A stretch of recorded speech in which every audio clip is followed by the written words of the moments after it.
Welcome to SportsBeat KC, the Kansas City Star's daily sports podcast. It's Wednesday, February 26th, and I'm Blair Kirchhoff. We have two topics today. The NFL Combine is underway in Indianapolis, and that means Chiefs personnel take the podium for the first time since the Super Bowl celebration. Today, you'll hear from General Manager Brett Veach, who in a press conference setting took questions mostly about the contracts of several players. After a break, I catch up with Royals beat writer Lynn Worthy, who's basking in the sunshine of spring training in Surprise, Arizona, plus he's working hard. We chatted with Lynn after Tuesday's Cactus League game against the Texas Rangers and covered several subjects like the prospects of Greg Holland, Khalil Lee, and Salvador Perez playing first base. But first, here's Veach. You won't easily hear the questions he was asked, but the topics, nearly all of them about contracts, followed in this order. Chris Jones, Patrick Mahomes, Sammy Watkins, and finally the cornerback position. So here we go with Chiefs General Manager Brett Veach. All right, well, first off, I'd just like to say it's exciting to be back here in Indy for the 2020 Combine, and I want to thank Jeff Foster and his Combine crew for the unbelievable job they do. Every year this thing seems to get bigger and bigger, but Jeff and his crew make this thing run more efficiently year in and year out. So special thanks to him. I want to thank and congratulate all the employees back at One Arrowhead Drive in Kansas City, Missouri. It's hard enough to win games in this league week in and week out, and to think back on what we accomplished from 4 straight division titles to an AFC Conference championship, and then our first Super Bowl win in 50 years is truly a testament to everyone in that building. Everyone has a part. Starts with Clark Hunt and the leadership and the blueprint he provides, to Mark Donovan on the business side, Coach Reid and all of his coaches just done a tremendous job. But again, everyone in that building had a role in this, and certainly want to thank and congratulate them. And lastly, and most importantly for me, it's a time for me to acknowledge just the special personnel staff I have. I'm truly blessed and fortunate to come to work every day with some of the best scouts in the National Football League. These guys bust their tail, every single day of the year, and it's truly a process here. I know these guys are excited to get to work because we all know that the foundation for winning a Super Bowl really starts here during the offseason here at the Combine and the draft process and the free agency process. And last year, it's really a testament to the work they did. We came here last year. We were an offsides away from going to the Super Bowl, and our guys were aggressive throughout every transactional period through the season, and being able to flip basically an entire defensive roster and add 12 new guys and have all these guys come in and contribute. It just shows how talented my staff is and how blessed I am to work with them. So, with that, I'll open up and take your questions. Brett, you mentioned the foundation. How important is it for you to get a guy like Chris Jones back into the play here? Does the franchise tag, does that scenario still remain a possibility? Yeah, listen, it's certainly a priority for us, and I had mentioned that. I mean, sometimes these things take some time to work through. As you mentioned, the franchise tag is something that we have the ability to use. We certainly like to see if we can work something out with him, and I think the tandem of Chris Jones and Frank Clark is something that any team would want, and we're going to work hard to see if we can get that done. Clark had mentioned back in December, I think, on the discussions between the Chiefs and Jones's camp are still ongoing. How would you categorize those discussions? Yeah, no, they have been ongoing, and we actually have a meeting scheduled up here in the next couple of days. We had dialogue last offseason. We had dialogue prior to the season starting. Chris did a great job of blocking all that and just really attacking the season. He handled it like a true pro. Now we have the opportunity, once this cycle comes back around, to pick up where those conversations left off, and hopefully we can make some headway and get something done. Brett, how meaningful is it that you guys had those discussions in the offseason, and then you guys are still able to manage each other's understanding of both parties? How much can that impact these discussions as you something that may be more concrete? Yeah, I think it's meaningful. Listen, all dialogue is good dialogue, and I think just being up front where we are as an organization, and what our expectations are in regards to what Chris and his camp, what their expectations are. The last thing you want is for something to go awry because there just wasn't enough communication. So you can't have enough dialogue, and like I said, they've been very open and honest with us, and we feel we've been have handled this situation in a very similar fashion. So again, we're looking forward to sitting down with his agents this week and continuing to pick up on the dialogue and where it left off. In balancing the cap, do you think it's feasible to pay a guy like Frank Clark what he's getting paid and pay Chris Jones? So listen, again, going back to my personnel staff, I also have a great cap staff, and Brant Tillis and Chris Shea do a tremendous job. It's challenging, but doesn't mean it's impossible. And I think just working through, the breakdowns and the dispersals and looking forward, a lot of this, we have to wait with the new CBA and see how that looks. But it's always a challenge. But I think when you have guys as talented as Chris and these other players, I mean, it's you're gonna turn over every scenario and just see what exactly can be done. So it's a challenge, but it's not impossible. This team built to obviously win now, coming off the Super Bowl championship.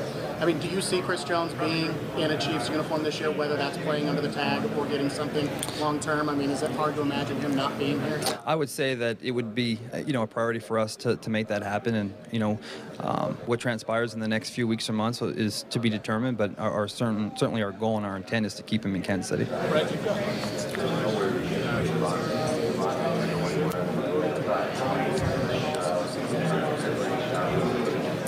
Yeah, I mean, we have a lot of time, and that's a good thing in regards to Pat. But I'm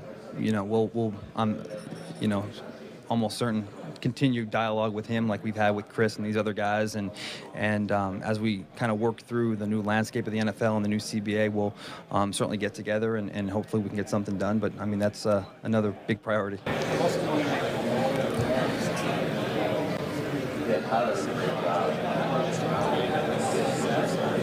He's the best football player I've ever seen. Yeah, and the good thing is he still is. So that's a positive thing. Special kid, special player, and to have him work with Coach Reid has been a blessing for our organization and the Chiefs Kingdom. So hopefully we have a lot more Super Bowls to win with him, and we're excited to get after the next one. No, because I had said this before. It's I think when you've been around football your entire life and you've seen, sometimes you take for granted how great these players are that you see. When this kid comes in and makes these talented football players look average, you're seeing something that the league maybe they're not ready for. So, he's just been, from the first day he's been in our building, he was different in regards to his whole approach and his talent level, and it was just a matter of, letting him play a full season. So none of that was a surprise to us, and again, we look forward to more of these seasons and hopefully more of these championships. One of the things you love about Mahomes is his second reaction ability. Talk about making people consider. How do you think guys like him, Watson has some of that, and some of these other guys are kind of changing the way people are evaluating players? You were ahead of him, boy. So you noticed that and talking to other evaluators. They put value in that too. Yeah, I think overall, I just think the mobility in that position is something that every front office and organization, they're striving for. And obviously Lamar Jackson had a great season in Baltimore, but defenses continue to get more athletic and faster, and you need quarterbacks that can make plays outside of the pocket and tuck the ball and move the chain. So I think anytime you have a prospect that has mobility and the ability to extend plays is something that is going to be attractive to all teams. Brett, there was a time where tag and trades never happened. It was very rare. You guys obviously pulled one off last year. Now I'm not asking you why you guys made that move, but in general, how difficult it is to make when you're jumping. You need the players' cooperation, you need to get a team. How difficult it is. Yeah, no, it's a good question, and I think sometimes it just takes you're going to have to find, and really where a team is, right? Because you talk about a tag and trade when you're giving up draft commodity and money. I mean, you really have to feel, the team has to be in a position where it makes sense for them, and then you have to be in a position that you feel that this would take you over, that hump. And, I go back to the work we did in our personnel staff that, we were convinced that, we were moving to a 4-3 and that we had to get a 4-3 end. And it was just taking in all the information you had, where we were picking the draft and what would be available and what we needed to make this defense go. So I think they're hard because you have to find just the exact scenarios that have to play out in that order. And it was a unique set up last year, and we were certainly happy that we were able to get that done. And obviously, winning the Super Bowl, I think, speaks for itself. You're looking at Sammy Watkins having a $21 million cap hit this upcoming year. Making the playoffs for you guys might be tough to fit under the cap.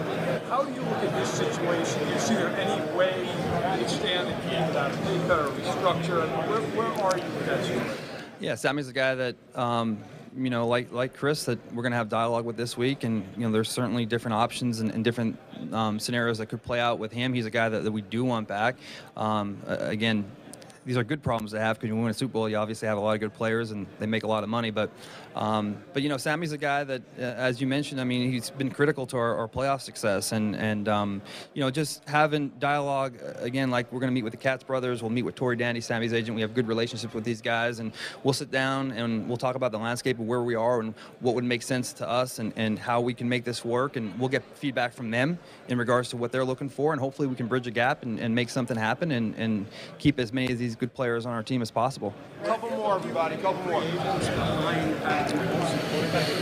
kind of envision the future of that position? I'm sorry. You have a contending free agent behind Patrick Mahomes in the quarterback room.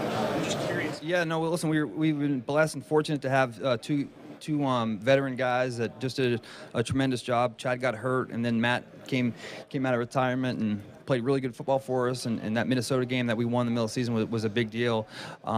We actually have 2 meetings scheduled with both the representatives this week as well, and we'll see how that goes. But I anticipate one of those guys being back, and we'll have to work through the dialogue with both their agents and see what makes sense for them and us. With 20 pending free agents, is it safe to say you're meeting with all of them? Yeah, it's a busy week. But that's what makes it fun. And then you throw in all the young prospects you get to watch this week, and we're excited about getting after it. And it was cool to win a Super Bowl, but I mean, we're on already to the next season, so we're looking forward to it. With Lillard and Breland, obviously the answer is going to be the same without them being free agents. But if those guys weren't to be there, you've got Ariz and Rashad Fenton. Where do you feel like, with those 2 young guys you're sitting at, cornerback-wise, not knowing what's going to happen outside? Well, I think Charvarius Ward and the things he's able to do over the last 2 years, I think speaks for itself. I think he's shown that he's a starter in this league. And Rashad, because of some of the injuries we had this past season, he's a guy that has stepped up and played an important role in our season last year, and we expect more out of him. He has some nickel and some outside versatility.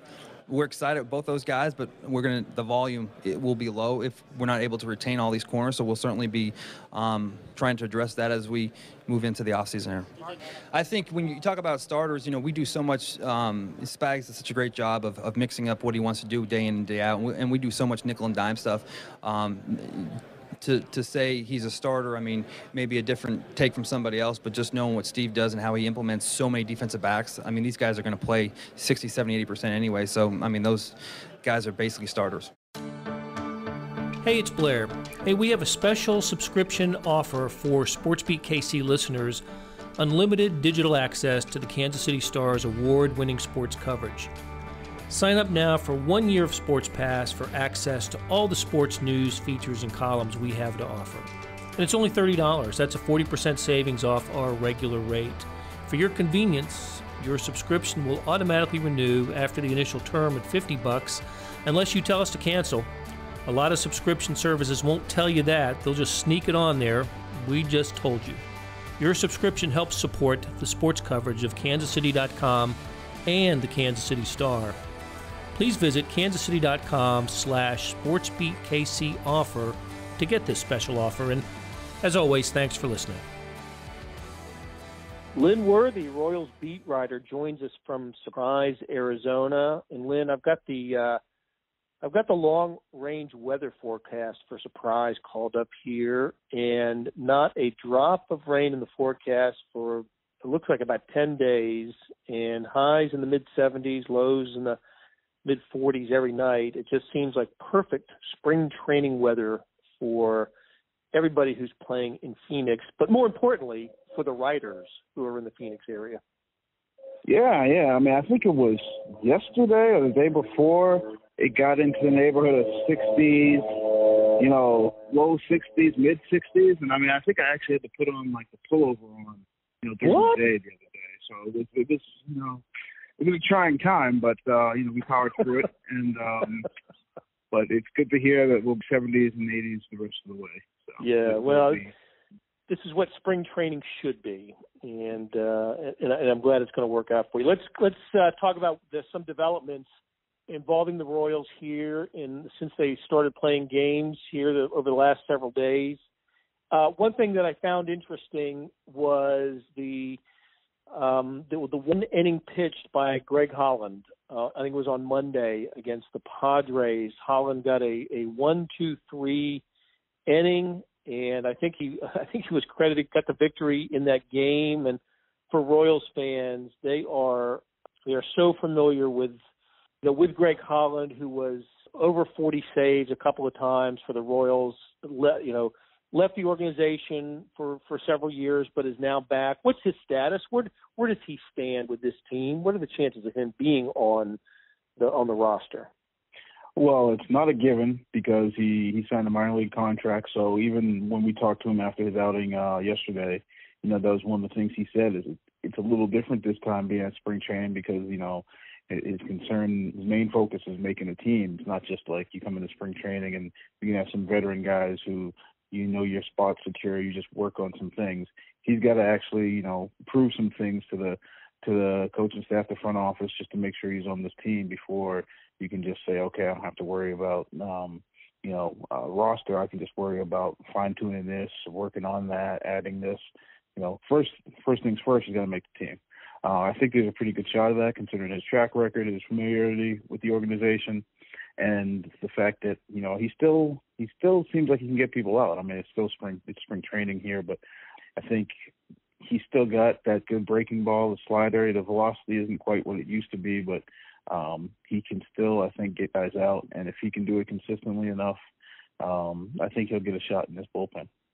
I tell you what, for about 4 or 5 years, he was about as good as it got in baseball. He had 47 and 46 and 32 saves for the Royals in 3 years. That 32 was an abbreviated year in 2015 when he didn't finish the World Series season because of an injury. Then he's off to Colorado in 2017 after sitting out the 2016 season and leads the National League with 41 saves for the Rockies. So, I mean, he in his prime, he was about, like I said, about as good as it got on the hill. And this is the bullpen is a place that's uncertain for the Royals anyway, right? I mean, we're looking at Ian Kennedy as the closer, and there are certainly some other roles that we think are, for which there are favorites, but there are also some possibilities for a guy like Holland to take a spot. Yeah, I mean, there's probably I'd say there's maybe 3 guys that you'd go into that came into camp saying, okay, these guys are probably in that bullpen. Kennedy, Barlow, and Tim Hill, the left-hander. Those guys, based off of what they've done last year, you figure those guys, if you just start from the starting point, those 3 probably you factor in. I mean, I guess one of them could, in theory, pitch their way out of it, but you start with those 3. And they'll probably have 8 in the bullpen. And for those remaining 5 spots, there might be 15 guys who are somewhat in the running for that. And, I mean, that's with, Holland, Trevor Rosenthal is another veteran who's been, a closer, all-star caliber, who's, on a minor league deal. And then there's guys that they've had that, that they like and that they want to keep. And, and options, the fact that they don't have options plays a factor. So you're talking about a Jorge Lopez who actually just pitched, we're talking on Tuesday. So he pitched Tuesday in the Cactus League, and, he's now had 2 scoreless outings of multiple innings since they've gotten, the exhibition games rolling. And he'll probably be in that bullpen as sort of a long guy, but a guy who they could also use in shorter stints. Jesse Hahn, who came back last year for the first time since injury and surgery, with the elbow. He didn't actually have Tommy John. He had another UCL repair surgery, and he came back from that late last season. And this year, he's looking to be in the bullpen. He's another guy that, you'd sort of pencil in, but you don't know for sure that that's how it's going to work out. And then Glenn Sparkman's a guy who has been a starter in the past, similar to Jorge Lopez, who most likely would go into the bullpen this year. But I wouldn't be surprised because he does have options if he's one of the guys that goes to Omaha. And, they've got, like I said, there's a bunch of guys. So you got Stephen Woods Jr. is a Rule 5 pick. that, you know, they'd have to keep him on the roster or send him back to Tampa. And the guys who've been in the bullpen in the past, like Kevin McCarthy, excuse me. Right. Kevin McCarthy. We're talking about guys like Jake Newberry, guy like I'm blanking on somebody here, but there's that's all right. Hey, but no shortage of candidates and arms here to take a look at, right? And you mentioned Lopez. He, you know, 5 strikeouts on Tuesday and 2 2/3 starting the game against the Texas Rangers. So looked good on Tuesday. Hey, I wanted to ask you about a couple other players quickly here. Khalil Lee. Here's a guy that Kansas City Royals fans have been hearing about for a few years now. And I love the story that you wrote about him and his reaction just to being in the big league clubhouse at spring training, not just on the, you know, not just the minor league side, but being able to, you know, to participate in a major league clubhouse. Hit a home run against the Padres on Monday. What's Khalil Lee's story? Well, he's a former, I want to say second round pick. It's either second or third round pick, but guy they drafted out of high school in Virginia. He's still just now, 21 years old, but he seems like he's one of those guys who seems like he's been around for, a long time because, you heard about him when he got drafted and making his way up through the minors. Last year he was their AA player of the year, stole 53 bases. And it sounds like he's really starting to come into his own a little bit more as a hitter. They feel like he's doing things that he hasn't done before as far as, being able to cover the inside part of the plate, being able to show a little bit more power. I asked him just because I felt like he looked a little bit bigger. He says he's up to about 222 pounds, and he was probably between 210 and 215 or so last year. So, I mean, you think that's a kid who, when they drafted out of high school, was 170 pounds. So, still runs, like I said, 53 steals last year.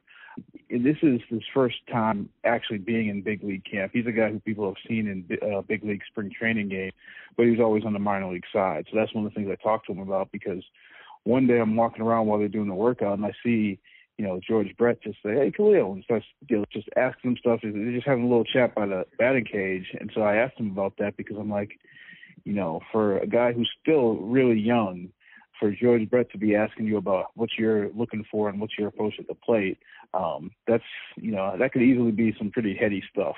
So, right. His first big league camp it's definitely significant, even though he's been in some games. First time in camp is definitely significant for him. And he said flat out, he's a guy who's not on the 40-man right now, but he wants to make that impression in camp, let the coaches see what he can do and, know how he works, so that if during the season they're looking for somebody to bring up, he wants them to have his name at the top of their list. Okay, we've talked a little pitching, we've talked a little offense. The defense, we'll wrap it up for us. How about Salvador Perez getting a little bit of time at first base? How much of that can we expect to see this season? Well, I think we might see a little bit more of it during the spring training, just because they haven't decided to let him catch yet. Mike McKinney said he will catch this spring. They haven't done it yet. He played DH and then he first base the other day. He doesn't have any restrictions. The only thing they're sort of trying to hold back on is his volume at this point, just not letting him do a lot of stuff necessarily back-to-back days, coming off of Tommy John surgery last year.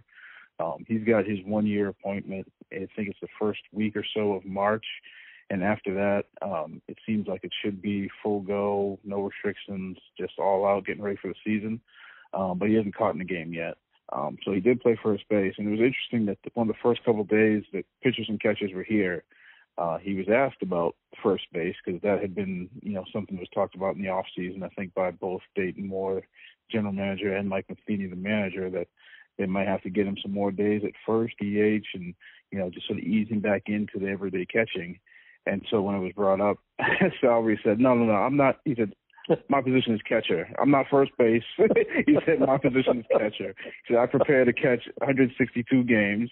He said, less than that is, okay, he'd be easy because you prepare for 162. He said, if more than that, then we make the playoffs. So it's great. So he said, that's the way he approaches it. He said, so this stuff about first base, he's like, I don't want to hear that. So I think, that may just have been he's coming back from injury. Maybe people think he and has lost a little bit. You see these young guys in camp, and just making sure the message is still clear. He's the catcher.